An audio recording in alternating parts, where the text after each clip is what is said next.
れ可愛いちっちゃい作業得意なんですよ。几帳面だ。高見さんですよ。子供にね。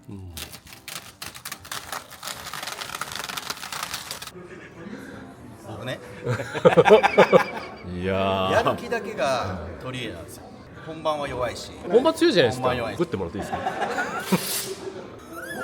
僕ね、はいはい本番弱いですよ。はい練習得意なんですよ。実力発揮できない派なんですよ。では失礼します。はい。自分でこの間までなんだっけ、広坂はさみとか言ってなかった。広坂さんハサミの使い方がうまいですね。振られて聞こえないけど、まさみさんがプロポ握った瞬間、えもう子供っすよ。こんなちっちゃい子となんかもう完全同化して一緒に遊ぶんですよ。遊んでるって大人げないんだよね、旗から見てると。ないないない。ね。4歳ぐらいからラジコンやってるんでしたっけ。 5歳。 5歳からまさみ伝説知ってます？野球やって一塁に走んないで三塁側に走るっていう。それネタで言ってるんですよね。でそれマジらしいですよ。あとまさみ伝説、傘とか普通に拾ってくるんですよ。うちに傘が100本ぐらいあるっていう。違います。まさみさん天然っすよね。普通にやってたらなんか周りの人笑ってるんですよ。まあ狙ってるわけじゃない。狙ってないですよ。やっぱ天才ですね。天才です。いつものキレの鋭いジョークを聞かせてくださいよ。でも俺ね、加藤さんぐらいですよ。そうやってまさみさんのことバカにするの。そんなことない。本当ですよね。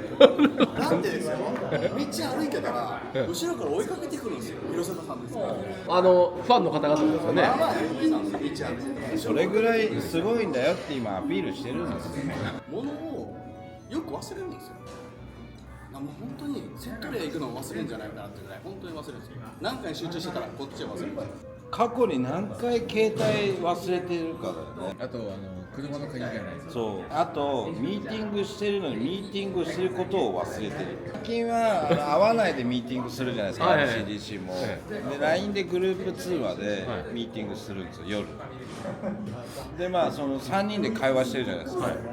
はいとかうんとか言ってなんかこうね相槌があって分かるじゃないですか。でだんだんまさみさんがいなくなるんですよ。でそうまさみさん聞いてますって言うとないですよ返事。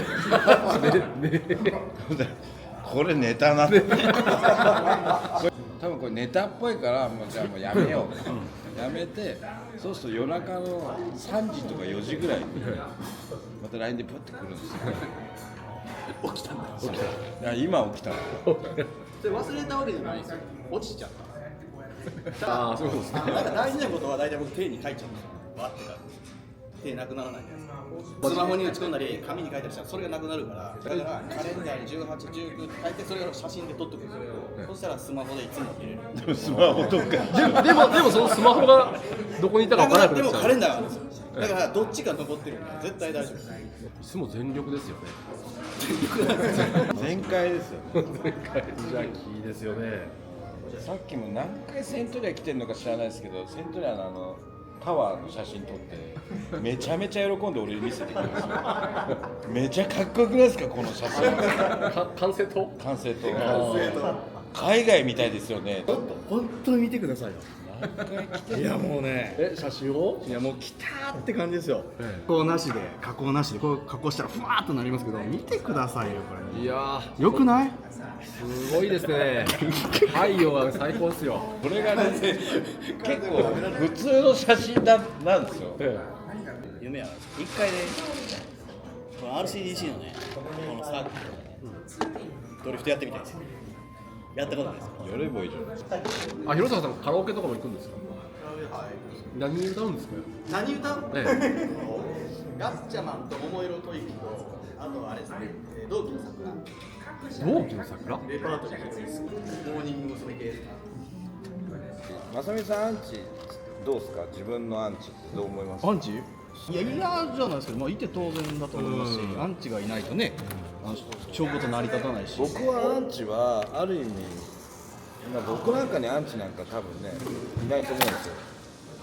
おそらくこんなレベルでも有名になればなるほどいるじゃないですか。まさみさんみたいにね。ああ、それありますよね。有名人はどうせついてきますからね。でもまあ仮にアンチがいたとしても、そのアンチの人って自分の中のなんか最高のファンみたいなもんじゃないですか。認めてるわけですもんね。いやめちゃめちゃ見てくれてるんですよ。僕のために時間使っていろいろ書き込みとかしてくれてるんですよ。そんな光栄なことあります？前向きやな。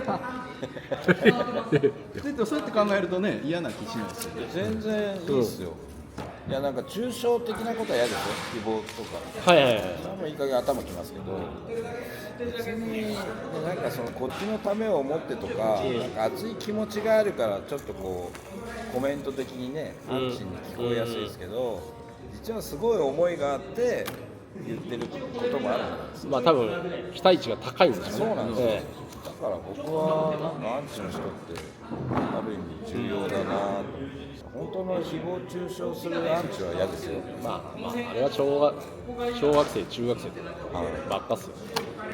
僕昔2ちゃんにちょっと叩かれたことがあったんですよ。あ、そうなんです。すげえ嬉しかったですから、もうなんかね、僕もそんな2ちゃんなんか見たことなかったんで、それ出てるよって言われて、へーって感じだったんですけど、でもそれがなんか有名なそういう掲示板だよって言われた時に、すごい光栄だねっていう、そういう有名なところに出れるってなんか嬉しいじゃないですか。だから常にポジティブです。清坂さんに僕はアンチの人でも結構仲が良かったりする。え？仲が良かったり。それはアンチじゃないんじゃないですか、ファンじゃないですか、中学生かな、頃かな、もうイケイケの頃ですよ。ブラックオークラの車があって、乗いてください、乗いてよとか言って、まあその人がごめんなさいとか言ってアウトカーにバーンってぶつかって車壊れちゃって、で次のレースに出てこなくて、でそれがショックで、何してんのかなと思って、ラジコンで仕事をしてて、お客さんと一緒に走ってお客さん辞めさせて、俺って何してんのかなと思って、でまあその人はよく出てきてくれたんでよかったんですけど、やっぱりそういう態度がすごい良くないなと思って、この方向性はダメだなと思って、逆に上手くなればなるほど偉そうにしないようにしようと思って、ずっとそれは子供の頃から心がけてきて、だからそのマーシャルがいいとか偉そうにしないところがいいよって結構褒められるんで、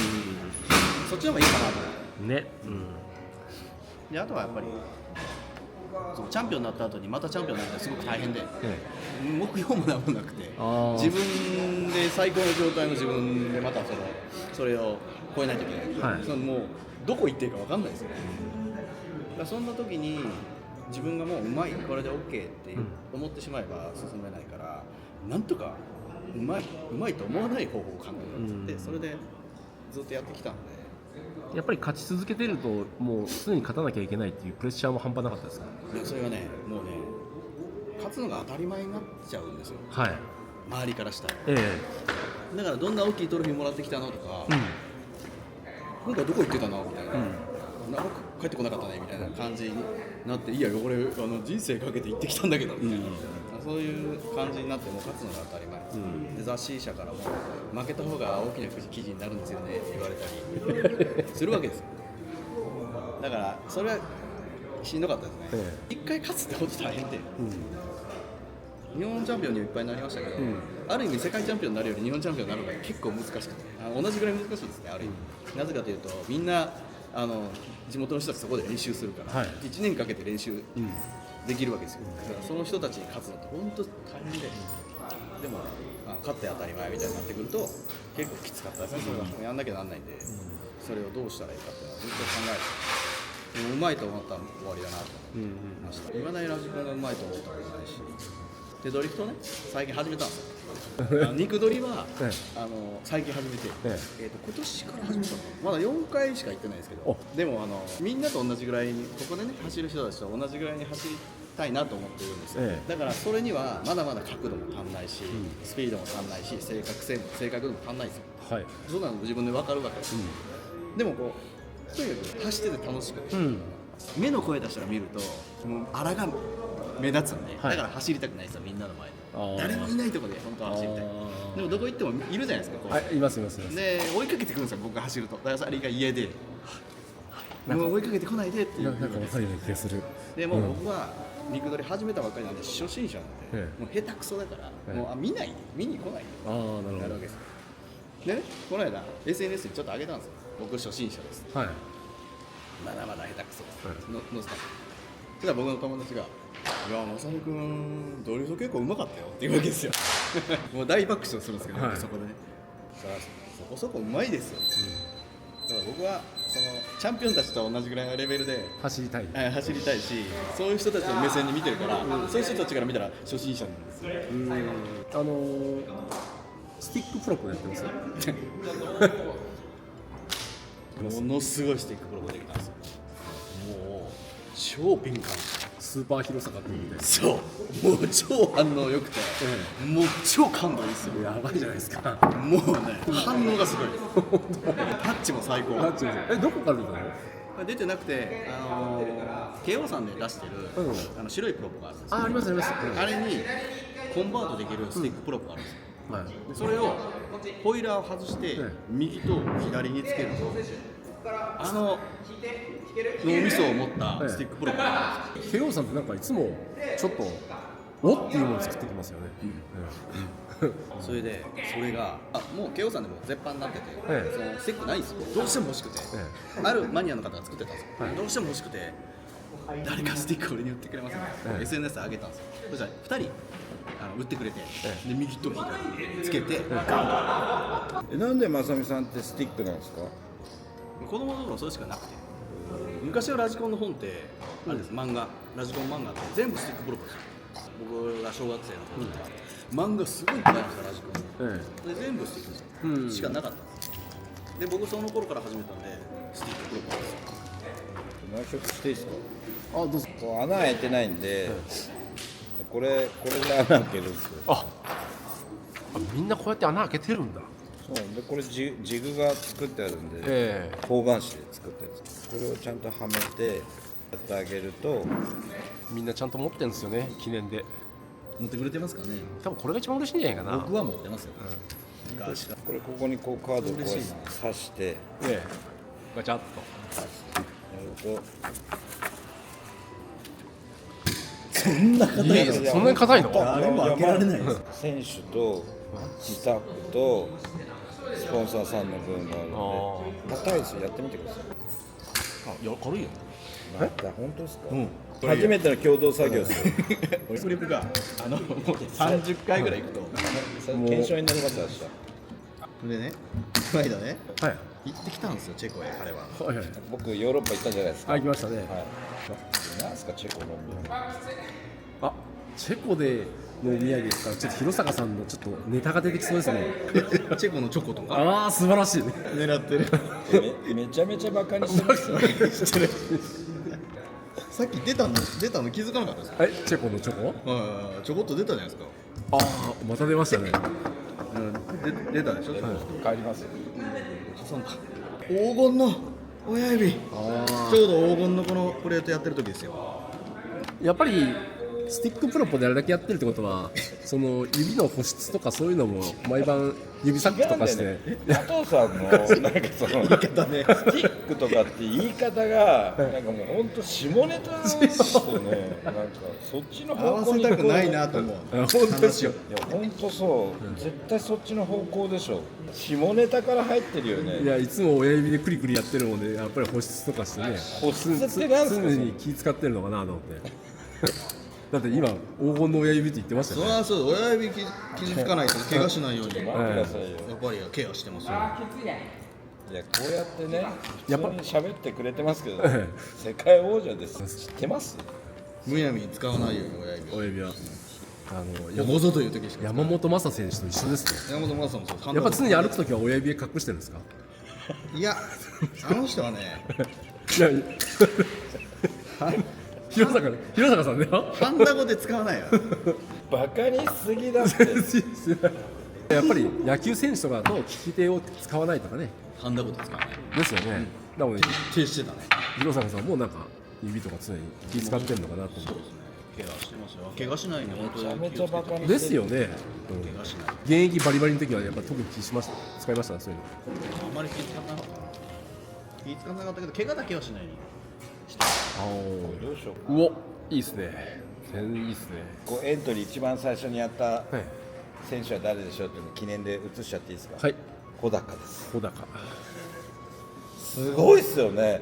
あの激戦の中どうやって1番取ってんだろうと思って、一番最初にエントリーしてるはずなんですよ。お忙しいのに違うの、なんか一人俺寂しがり屋なんですよ。嫌なんですよ。だから一人でなんですか、松屋とか牛丼屋とかラーメン屋とか行く人いるじゃないですか。あ、いますいます。俺無理なんですよ。寂しくなっちゃうんですよ。一人派だからやっぱり誰か一緒にいるとネタを言わなかったみたいなのがあるんですかね。それあんただけですよ普通ですよ。いやほんと勘弁してくださいよ、加藤さん。なんか弘坂正美の敷居を下げよう。イメージをね。イメージダウンですよ。いや、下がりませんよ、そんなんで。加藤さん下ネタ多いんだよな、本当。なんですかね、その声のなんか質というか、なんかエロいですよね。いや、もうそういうイメージになっちゃってるんで、何言っても僕が栗を食べに行きましたって言った瞬間にあのネタも面白かったな。始球式のネタ。始球式。まあ好きなんですよ。割と最近。始球式？ノーバウンドで投げるやつ。あ、ノーバン、そうノーバン候補ノーバン候補だ。ノーバン候補いや、あったでしょ、あのネタ。あ、なんか言ったような覚えが。何言ってるのかもう覚えてないんですよね。これ右手です。なんですか。逆にしてたんじゃないですか。だから滑ったんだ。全然これ。あ、思ってたのは逆ですか。かからねえじゃんって思って。押すだけでいける。うわ、なんか僕がやったら軽そうだけどめっちゃ硬そうですよね。加藤さんなんかネタ話しないとき本当眠そうな顔してますよね。え？つまんなそうです。本当つまんなそうですね。やっぱり鷲見さんみたいに善人ばかりじゃないですからね。鷲見さん本当ね、悪い人いるんですよ。あ、ほんともうやり尽くした系ですか。やり尽くした系ですか。めちゃくちゃモテそうな感じですもんね。あれ鷲見さん独身でしたっけ？あれ独身なの？そのさん。最近はマッチングアプリとかやってるんですけど。やってないですか。ダメだな、加藤さん。本当業界のあれですよ。本当ね、やばい。みんななんかこう似合って笑った瞬間もうネタがそっちに振られる。本当勘弁してくださいよ。